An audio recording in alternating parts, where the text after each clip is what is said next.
fois de plus, bonsoir à tous et bienvenue au journal. Ouvrons justement ce journal en société pour parler de l'insalubrité dans la ville de Yaoundé. Accroissement des ressources financières, renforcement des actions sur le terrain et synergie des interventions des acteurs sont quelques propositions formulées hier, mardi 25 février 2025 par le Premier ministre chef du gouvernement. Les limites de ces mesures proposées par David Zo. Accroissement des ressources financières, renforcement des actions sur le terrain et synergie dans les interventions des acteurs, voilà quelques propositions formulées au cours de la concertation entre le gouvernement et les mairies de Yaoundé. Objectif, redonner à la capitale du Cameroun sa beauté d'antan. Seulement, ces mesures semblent limitées, puisque ne faisant pas intervenir la participation du ministère de l'Urbanisme et de l'Habitat, principal partenaire des collectivités territoriales décentralisées dans la lutte contre l'insalubrité. Il s'agit donc d'un partage de ressources, d'un partage de compétences et surtout d'un partage d'objectifs qui doit préciser tout de même que le ministère en charge du développement urbain est celui qui gère l'essentiel des ressources, les ressources humaines, les ressources infrastructurelles et les ressources financières. Pour les responsables des collectivités territoriales décentralisées, il faut désormais que l'État mette à leur disposition les moyens financiers nécessaires. Parmi ces mesures, le Premier ministre ne définit pas clairement qui doit chercher ces financements. Les grands travaux relèvent de la responsabilité gouvernementale et notamment de la responsabilité du ministère en charge du développement urbain. Vous imaginez bien que la ville de Yaoundé ne saurait disposer des ressources susceptibles de faire face à un tel investissement. Cela relève du gouvernement et c'est le gouvernement qui structure à travers des contrats de participation avec les villes de ce qui va se passer, de comment ça va se faire et du rôle que chacun aura à jouer. Alors que Yaoundé croupit dans une insalubrité débordante, il est nécessaire pour le gouvernement de veiller à l'applicabilité des mesures formulées par tous les acteurs de la chaîne. Toutefois, si ce nouveau coup de fouet du Premier ministre dans la lutte contre l'insalubrité à Yaoundé a le mérite de rappeler les précédentes initiatives inabouties, il suffit d'attendre 2 semaines pour évaluer ces autres. La romancière Calixte Béala, dans l'une de ses publications, comme d'autres acteurs de la société civile, fait le décomptage des promesses non tenues par le gouvernement actuel. Immersion dans le quotidien des Camerounais pour en avoir le cœur net dans ce reportage de Mimi Rose Mbinda.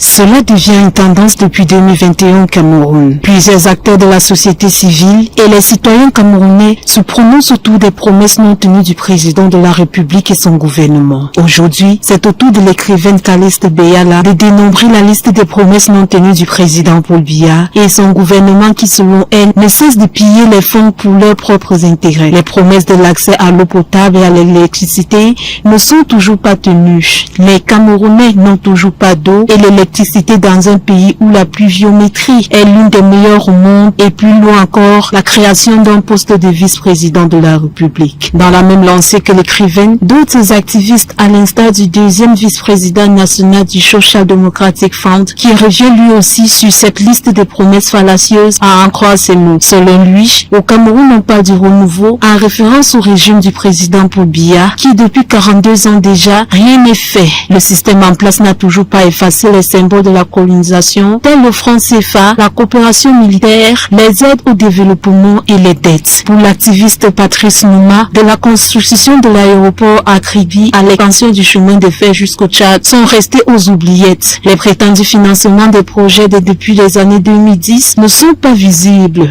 Le projet de financement de 21,3 milliards de francs CFA de contrats à attribuer à industrialiser la filière manioc, l'aéroport de Douala qui devrait être renouvelé à hauteur de 153 milliards de francs CFA, un consortium norvégien qui devra produire 150 à 300 000 watts d'électricité à EDEA. Toujours rien. Précédant de constater que les Camerounais continuent à croupir dans la faim. La hausse des prix des premières nécessités, le manque d'eau potable et d'électricité, même la simple bière devient rare et chère au Cameroun. Le pays est-il devenu un enfer au regard des citoyens qui préfèrent immigrer vers l'étranger à la recherche d'une vie meilleure? Autant de questions pour répondre au mal-être des citoyens camerounais. Toujours en société, intéressons-nous à présent à la supposée agression de la femme de l'homme politique Elimbi Lobé.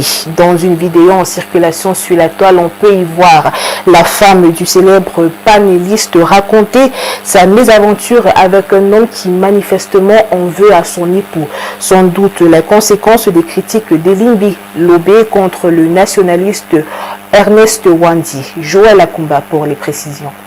Cette femme est bien l'épouse du célèbre Elimbi Lobé, homme politique et habitué des plateaux de débat du dimanche. Dans tous les cas, nous allons verser le sang. Nous ne pouvons pas laisser ça passer. Nous allons verser le sang. Et nous allons revenir. Ne vous inquiétez pas, nous allons... Il est où, monsieur Elimbi? Monsieur Elimbi est à la maison. Vous êtes son épouse de Dieu. Alors, est-ce que vous êtes d'accord avec ce que monsieur Elimbi raconte? Est-ce que monsieur Elimbi a le droit d'insulter un mérite? Et je lui demande d'aller demander tout ça. Le motif de cette visite aux allures d'agression résulte d'une sortie médiatique controversée d'Elimbi Lobé. Si vous parlez de génocide Bamileke parce qu'on a tué des gens, les Mbo, les Bakaka, les Balou, les Banco du Mungo vont parler du génocide en accusant les Bamileke d'Ernest Wandi qui ont débrûlé des villages entiers dans le Mungo pour prendre les terres. Et ça ne se passe pas avant les indépendances. Ça se passe entre 60 et 71 quand on arrête Ernest Wandi, qui est un bandit. Une sortie qui a le chic d'indigner de nombreux Camerounais qui en appellent à la responsabilité du concerné. Wandi, du point de vue de la culture politique, il n'a pas lu un seul livre politique de sa vie ou un livre d'histoire politique. Il n'a pas lu. Il n'a qu'une référence, c'est la Bible. Voilà, vous le voyez tous les jours, non? Je suis très heureux de vous retrouver ce matin. Alors, j'ai quelques questions à poser à tous mes frères africains. J'ai vu que quelqu'un peut se lever, il traite un héros de libération bandit et tout le monde le croit. Alors, je vais vous poser une question. Une sortie d'Elimbi Lobé qui revient jeter de l'huile sur du feu au moment où les tensions intercommunautaires sont bien présentes au Cameroun, et ceci à l'approche de l'élection présidentielle d'octobre 2025. Nous l'évoquions au titre, le tribalisme et le régionalisme continuent de peser sur la cohésion nationale au Cameroun, influençant ainsi la vie politique, sociale et économique. Pourtant, dès les premières heures de la lutte pour l'indépendance, Ruben Oumniobé prônait une nation unie au-delà des apparences ethniques et régionales. Quelle était sa vision nationaliste et pourquoi son message continue d'être d'actualité? Élément de réponse dans ce papier signé David Edamé.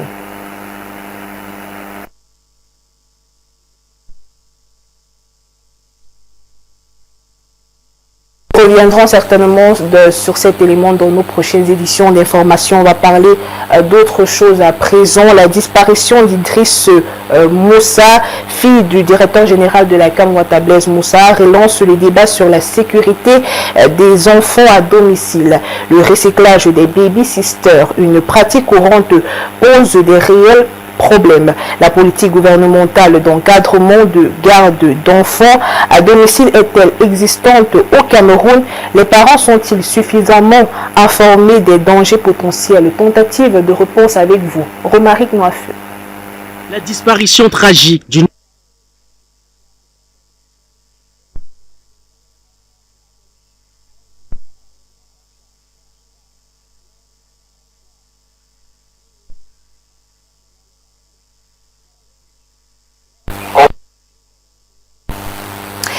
Et toujours dans la même actualité, engager une femme de ménage pour garder un enfant divise à présent la société camerounaise. Les citoyens s'expriment à propos sur les antennes d'Horizon 3 dans cet élément que je vous propose d'écouter.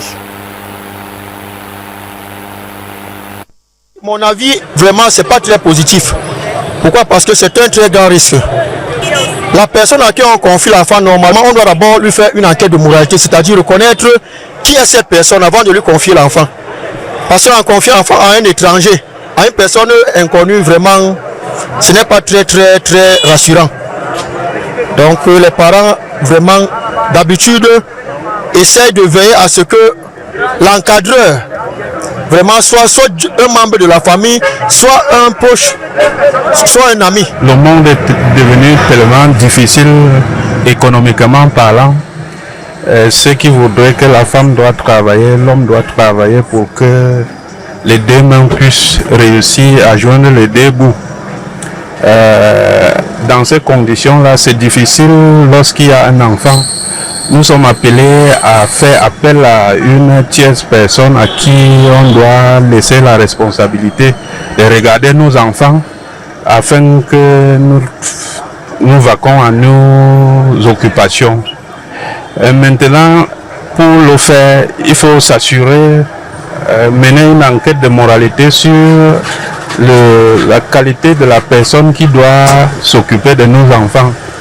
Si on ne l'a pas fait, forcément on va regretter après, surtout lorsqu'on a la malchance de tomber sur une mauvaise personne. Donc il est conseillé de mener souvent une enquête de moralité sur la personne à qui on laisse la responsabilité de garder nos enfants. Bon, ça dépend de l'âge de l'enfant. Si ce sont les nourrissons, les enfants à bas âge, je crois que cet enfant ne peut être donné comme membre de la famille. C'est-à-dire qu'il faut chercher les personnes très proches de la famille pour donner cet enfant. Bon, si c'est les enfants aux âges à partir de 7 ans en montant, il faut aussi connaître l'identité de la personne. L'identité surtout spirituelle de la personne. Parce qu'un enfant, ce n'est pas quelque chose, ce n'est pas un gâteau qu'on donne à n'importe qui. Parce qu'il y a des inconvénients qui sont à long terme. Tu peux aller donner l'enfant à un marabout, que toi tu n'es pas marabout, tu ne sais pas quelle initiation peut initier ton enfant. Tu peux aller donner ton enfant à une famille athée, des impies, qui peuvent initier ton enfant dans certains domaines et ils vont partir, ils vont te laisser cet enfant. Cet enfant ne serait plus l'enfant que tu as mis au monde. Ça c'est une personne qui a transformé. Quand tu laisses ton enfant, tu n'es pas assuré. Il faut que tu restes avec ton enfant. Partout tu pars, tu dois avoir ton enfant à côté de toi. Parce que l'éducation, quand on va lui donner la base, ça c'est autrement. Donner l'enfant à une ménagère, ce n'est pas quelque chose d'approprié. Si on ne connaît pas la ménagère, il faut d'abord qu'on connaisse la ménagère, peut-être même 5 ans, 7 ans avant de confier l'enfant à la ménagère. Dans les ménagères d'aujourd'hui, 3 mois, 1 an, on ne peut pas encore faire confiance. Et à la suite de ce Vox Pop, reparlons justement de la disparition d'Iris Mouna qui relance le débat sur la sécurité des enfants à domicile. La politique gouvernementale d'encadrement de la garde d'enfants à domicile est-elle existante au Cameroun et est-ce que les parents sont-ils informés sur les dangers potentiels? Tentative de réponse dans cet élément de Romaric Noifeu. La disparition tragique du nourrisson du directeur général de la Camwater, Blaise Moussa, met en lumière les risques et les dangers potentiels liés à la garde d'enfants à domicile. Le métier de nounou, tout comme celui d'aide au ménage, est un secteur délicat qui nécessite une grande confiance et une responsabilité accrue. Malgré l'importance de ce secteur, qui emploie un grand nombre de personnes au Cameroun, il est surprenant de constater l'absence d'un cadre légal approprié pour encadrer la garde d'enfants à domicile. Il est essentiel que les employeurs prennent des mesures pour garantir la sécurité et le bien-être des enfants confiés à leurs soins. Cela inclut la réalisation d'enquêtes de moralité approfondies avant d'embaucher une nounou, ainsi que la mise en place de mécanismes de surveillance et de contrôle pour garantir que les enfants sont traités avec dignité et respect. Le gouvernement camerounais doit également prendre des mesures pour réglementer ce secteur et garantir que les droits des enfants et des travailleurs sont protégés. Cela devrait intégrer la mise en place de normes et des standards pour la garde d'enfants à domicile, ainsi que la création d'un registre national des nounous et d'aide au ménage. Un point d'honneur sur la sensibilisation des parents et des employeurs devrait être au goût du jour au regard des risques potentiels liés à la garde d'enfants à domicile et l'importance de prendre des mesures pour garantir la sécurité et le bien-être des enfants. Le tribalisme et le régionalisme continuent de peser sur la cohésion nationale au Cameroun, influençant ainsi la vie politique, sociale et économique. Pourtant, dès les premières heures de la lutte pour l'indépendance, Ruben Omniobe prônait une nation unie au-delà des appartenances ethniques et régionales. Quelle était sa vision nationaliste et pourquoi son message reste-t-il d'actualité? Élément de réponse avec vous, David Etamé. La population du Cameroun a demandé à être entendue par la 4e commission sur les 3 questions que je mentionnais, parce que les populations de notre pays estiment que ces questions sont des questions cruciales, dont la solution conditionnelle la marche du Cameroun vers son autonomie et son indépendance. Ruben Omniobe, leader de l'Union des populations du Cameroun, en abrégé UPC, prônait une indépendance basée sur l'unité et la justice sociale. Dans ses discours, il dénonçait fermement le tribalisme et le régionalisme qu'il considérait comme des outils de division entretenus par le colonialisme. Les archives de l'histoire nous révèlent que ce dernier appelait les Camerounais à dépasser leurs différences ethniques pour construire un État fort et uni. Tout le monde comprendra que la division du Cameroun est préjudiciable pour le peuple camerounais. Les indications que nous venons de faire suffisent à montrer que le peuple camerounais se trouve gravement lésé par le fait de la division qui nous exposée par le franco, par l'accord franco-britannique de 1916. Cette question a été débattue déjà par le séance du Conseil de tutelle, et monsieur le délégué du gouvernement français a dit qu'on ne pouvait pas parler de la conscience nationale, non de la conscience nationale au Cameroun. D'après lui, cela supposait une communauté d'origine, une communauté de tradition, une communauté de culture et d'intérêt, le souvenir de prêts partagés ensemble et un minimum de vocation géographique et historique. Mais aujourd'hui, les divisions persistent. En politique, dans l'administration et même dans la vie quotidienne, l'appartenance régionale influence encore les opportunités et les décisions. Dans les discours politiques, l'unité nationale semble bien trouver sa place, mais dans les faits, le partage de la richesse nationale et le favoritisme restent encore un vrai problème. Pour sortir de cette bulle, il faut, pour notre pays, une éducation civique renforcée, une réforme des institutions et une réelle volonté politique pour combattre le favoritisme régional. L'héritage de Ruben Omniobe nous rappelle que l'unité nationale ne peut être qu'un simple slogan. C'est un combat de chaque jour, une responsabilité collective, loin d'être un rêve du passé. Son message reste une nécessité pour bâtir un Cameroun véritablement indépendant et solidaire. Ouverture ce mercredi 26 février 2025 des rencontres économiques du Cameroun à Yaoundé. L'événement tenu en présence des membres du gouvernement, des acteurs du GECAM et d'un parterre d'invités se clôture le 27 février prochain. Enjeux et contexte de ces assises avec Eric Edougou et Yvon Amini.